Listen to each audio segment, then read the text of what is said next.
Désiré Ducarin. Ce nom ne vous dit rien? Ah si, mais vous êtes de Comines. Ducarin est en effet un personnage emblématique de Comines. Fils d'un maréchal ferrant, il dénote dans le village en faisant des études de vétérinaire et va même pratiquer cette profession pendant plusieurs années. Mais il abandonne pour se lancer dans le tissage de toile, puis dans les tissus de nouveautés. Il rencontre alors un immense succès, et jusqu'à l'international. Mais Ducarin se lance dans un défi de plus, la politique. Oui, Ducarin devient maire de Comines en 1904 et change totalement la ville. Il fait distribuer du lait et des œufs pour les nourrissons, construit une maternité, un orphelinat, un hôpital, une piscine municipale, un jardin public ou encore un abattoir. La plupart de ces structures existent encore de nos jours. Et surtout, il finance la plupart de ses réalisations sur ses fonds propres. C'est dire l'amour qu'il porte à sa ville. Mais la Première Guerre mondiale arrive.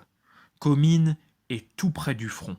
Elle est aussi près d'une ligne de chemin de fer qui est exposée au bombardement. Et donc, la ville est totalement évacuée en 1917.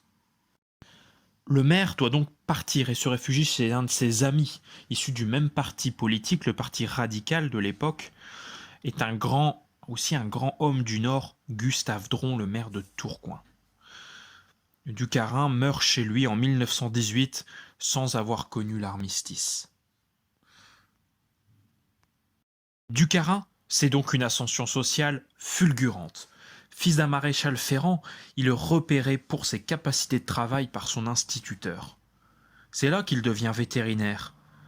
Mais c'est à ce moment-là qu'il fait aussi la rencontre de son épouse, Hélène.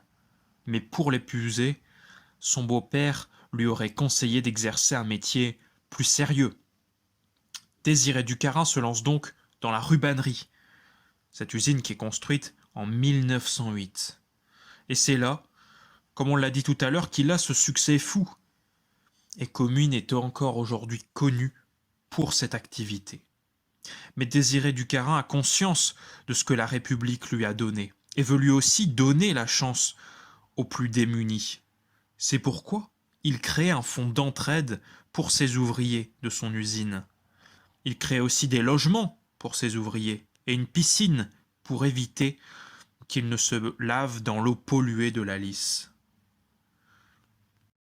Un maire au grand cœur qui a fait parler de lui, mais qui aujourd'hui a été oublié malgré la trace qu'il a laissée à Comines et dans le Nord.